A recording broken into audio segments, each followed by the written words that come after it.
안녕하세요 감독님. 오늘은 지표로 알아보는 프로덕션의 사업 안정성이라는 주제로 얘기를 해보도록 하겠습니다. 사업 안정성. 제가 이거를 다른 표현을 쓸까 하다가 사업 안정성이라는 표현이 가장 잘 맞을 것 같아요. 이 영상일 하시는 분들 중에서 사업을 하려고 하시는 분도 있고 또는 영상이 좋아서 하시는 분도 있고 다양한 이유로 이 일을 하고 있으신데 결국 이게 밥벌이로 지속이 될 수 있으려면 이게 사업체가 경제적으로 이제 지속 가능성을 갖춰야 됩니다. 하지만 위태로운 업체들이 좀 많이 있어요. 그래서 이 어떻게 하면 이 공급이 끊이지 않고 우리 업체에 계속 수주 물량이 꾸준히 발생할 수 있을까를 얘기를 하기 위한 주제이고요. 그러기 위해서는 가장 앞서서 일단 지표 세 가지부터 파악하고 들어가야 될 것 같습니다. 첫 번째 지표는 재방문 고객의 비율입니다.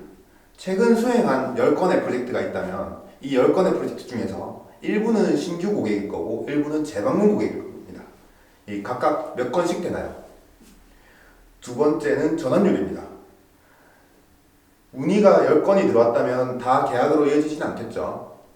문의 10건 중에서 유효 문의가 일부가 있을 거고요. 유효 문의 중에서 미팅으로 이어질 겁니다. 그리고 미팅한 고객들 중에서 일부만 계약으로 이어지게 되겠죠.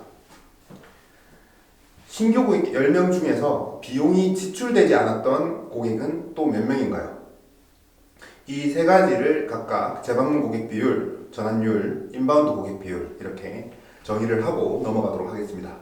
제가 여기 CAC라는 표현을 써놨는데요. CAC는 Customer Acquisition Cost, 그러니까 신규 고객을 확보하는 데 들어가는 광고비, 영업비, 홍보비, 마케팅비, 그리고 또 플랫폼에 지불하는 수수료 이런 것까지 다 포함해가지고 묶어서 신규 고객 확보 비용이라고 표현할 수 있겠습니다. 이거를 그림으로 표현을 해보면 10명의 고객이 있었다.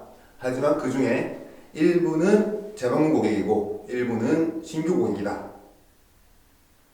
하지만 신규 고객 중에서 일부는 CAC가 나갔고 일부는 CAC가 나가지 않았습니다.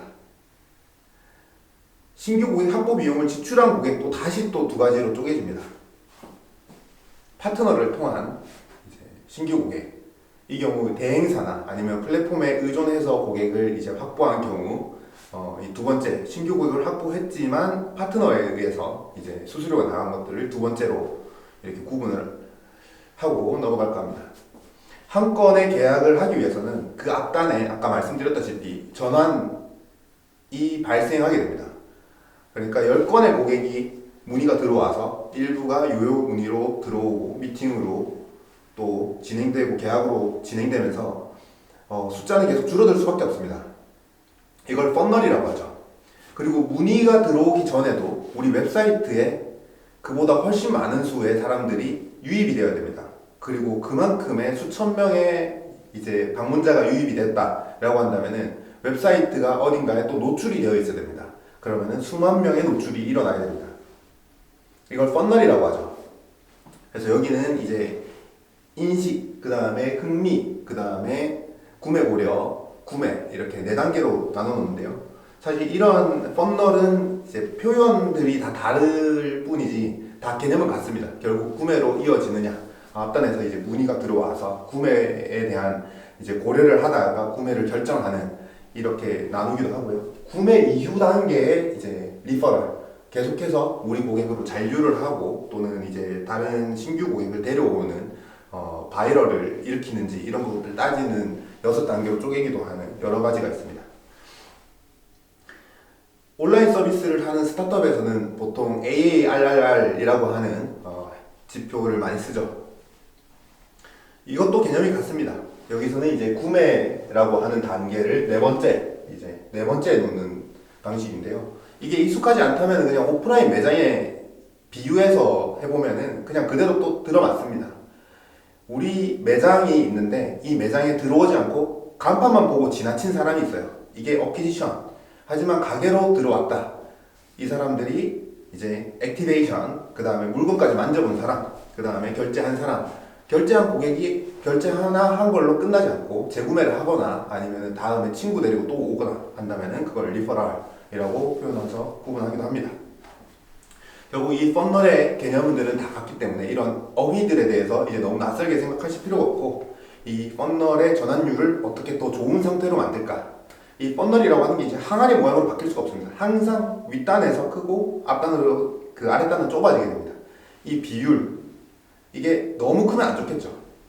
그래서 보통 이렇다라고 할 때 이제 한 건의 계약을 하기 위해서 이제 문의가 50건이 들어야 된다라고 하면은 이거는 조금 진이 빠지는 일이겠죠. 미팅을 10건 하고 나서 미팅 한 것 중에서 계약이 한 건 된다 이러면 9건의 미팅이 다 무효 미팅이 되는 거니까 좀 진이 빠질 수밖에 없습니다.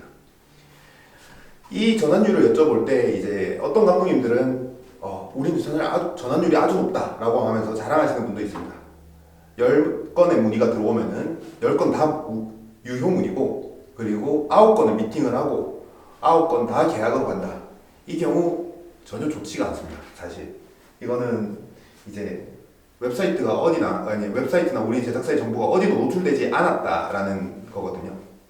그래서 아예 문의 자체가 없고 이제 그 우리의 제작사의 존재 자체가 어디 드러나지 않았다라는 거기 때문에 이거는 그래서 좋다라고만 얘기할 수가 없습니다. 그래서 신규 고객, 우리가 이제 완전히 기존에 알던 고객이 아니라 새로운 고객한테 가게 되면 전환율이 생길 수밖에 없습니다. 근데 너무 높아도 안 좋고, 이제 전환율이 높은 신규 고객을 찾아내는 게 이제 중요하겠죠. 제가 좀 극단적으로 케이스를 4개를 좀 쪼개봤습니다. 각각 어떤 상황일까요? 신규 고객인데 이제 광고비를 많이 지출해가지고 신규 고객을 들어온 케이스가 많이 있는 이런 사업체. 이 경우는 이제 고객들이랑 계속 거래를 할 때 광고비가 꾸준히 나가야 됩니다. 이거는 사업을 지속하기가 조금 힘들다고 볼 수 있습니다. 두 번째는 광고 제작사가 이런 형태를 많이 띄고 있습니다. 아니, 이건 나쁘지 않습니다. 왜냐면은 대행사에서도 이런 실력 있는 광고 대행 제작사를 이제 우리 회사 안에 품으려고 합니다. 실제로 이제 우리 사무실에 이렇게 같이 들어와서 일을 하자라고 하는 경우도 있고, 그렇게 되면 대행사로부터 꾸준히 물량을 수주받을 수 있기 때문에 또 대행사는 반대로 이제 일들이 있을 때 이 제작사한테 먼저 이제 작업을 부킹을 받을 수 있게 되는 거죠. 다른 제작사 안 찾아도 되고, 그런 협력 관계로 가고 있어서 이제 의존도가 좀 높은 상황일 경우 이렇게 두 번째 단계가 되겠습니다. 세 번째는 이제 신규 고객인데 비용을 지출하지 않는 신규 고객이 많은 경우, 이 경우 이제 돌고래 위계단이 이런 모습을 띠지 않을까 이런 생각을 좀 하고요. 재방문 고객이 높다. 이 경우 아주 좋죠. 사업적으로 아주 안정적입니다. 근데 이런 케이스에 있는 제작사가 가끔씩 외부 변수에 대처하지 못하는 경우가 가끔씩 있어요. 그래서 우리 고객의 비중 중에서 그냥 같은 고객한테 한 2년, 3년 동안 계속 재거래 물량이 많아가지고 그걸로만 사업을 지속하고 있었는데 갑자기 그 고객이 어떤 이유로 이제 더 이상 발주를 안 하는 거죠. 이 기관 같은 경우 이제 재발주를 너무 많이 하면 안 된다라는 그런 조항들이 있기 때문에 이제 업체 관공서에서 갑자기 이제 일을 끊을 수도 있고, 또는 사기업의 경우에는 어떤 사업적인 변화 때문에 이제 많이 발주하다가 그 사업 자체가 없어지게 되면은 이 경우에는 우리가 신규 고객을 유치하는 활동 자체를 안 한 지가 너무 오래됐기 때문에 갑자기 일이 뚝 끊겨가지고 고정비는 많이 지출이 높아져 있는 상태고 들어오는 물량은 없어져서 약간 경영적인 위기가 오는 경우를 제가 조금 많이 봤습니다. 그래서 마냥 좋지만 않다, 또 대비를 하셔야 된다, 이렇게 볼 수 있겠습니다. 자, 퀴즈 드리고 가겠습니다. 제가 앞서 말씀드렸던 이제 3가지 지표를 각각 이제 시각화 해놨으니까 찾아보시면 될 것 같습니다. 전환율은 무엇이고, 재방문 고객 비율은 무엇이고, 인바운드 고객 비율은 무엇일까요? 네, 순서대로입니다. 전환율, 재방문 고객 비율, 그리고 인바운드 고객 비율. 고객 중에서 이제 돈이 안 나간, CAC가 안 나간 고객의 비율. 네, 순서대로 제가 표시해놨고요. 지금 이거는 이제 기본 개념 정리입니다. 여기까지 좀 듣고 나서 그래 우리 제작사 지표 이런데 뭐 어쩌라고 이런 생각이 드시죠? 여기까지는 개념 정리고요. 이까지 개념을 알았다면 이제 저희가 해야 되는 고민은 이제부터 시작입니다. 3가지 질문 드리겠습니다. 리텐션 레이트를 어떻게 높일 것인가? 신규 고객을 엄청 힘들게 찾아왔죠.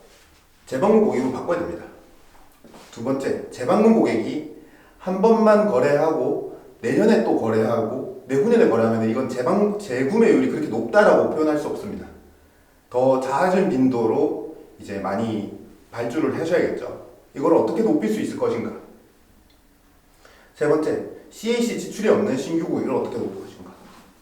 지금까지 제가 앞서 설명드렸던 것들을 한 장으로 다 통합시키면은 이런 모습이 되겠습니다. 정말 힘든 영업 활동이나 광고 활동이나 홍보 활동을 통해서 우리 제작사를 노출시키고 그 중에 미팅까지 이어진 다음에 힘들게 고객을 유치를 했습니다. 그 유치한 고객이 10명이다. 10명과 계약을 하고 다 안전한 납품을 다 끝냈습니다. 근데 그 고객 중에서 최대한 재방문 고객으로 전환을 시켜야 되는 거죠. 이걸 잔류율이랍니다. 잔류율은 뭐 정해져 있을 수도 있습니다. 아까 말씀드린 것처럼 어떤 장르 특성상 또는 내가 서비스를 제공하는 그 시장 특성상 더 이상 재구매를 할 이유가 없는 그런 경우도 있어요. 그래서 여기서 신경 써야 되는 거는 그거를 제가 억지로 바꾸려고 한다기보다 천 레이트를 없애야 됩니다. 천 레이트라고 하는 거는 이탈률입니다. 이탈이 여기서 발생하고 여기서 발생합니다. 그러니까 우리가 신경 써야 되는 건 뭐냐면은 내가 잡을 수 있는 고객이었는데 놓치는 경우 이걸 잡는 데 집중을 하셔야 됩니다. 그게 여기서 발생하고 여기서 발생하는 거죠. 그리고 그런 이탈이 없다라고 한다면은 고객이 아주 만족하고 있는 상태일 것이고 그 만족한 고객들은 자연스럽게 자발적 유입, 친구한테도 소개하고 동료한테도 소개하고 이직을 해서도 다시 발주하면서 돈이 나가지 않는 영업 활동으로 이제 신규 고객으로 다시 들어와서 다시 또 잔류해서 돌아가게 되는 겁니다. 여기까지 달성했다라고 한다면 아주 안정적인 이제 사업 안정권에 들었다라고 할 수 있겠죠.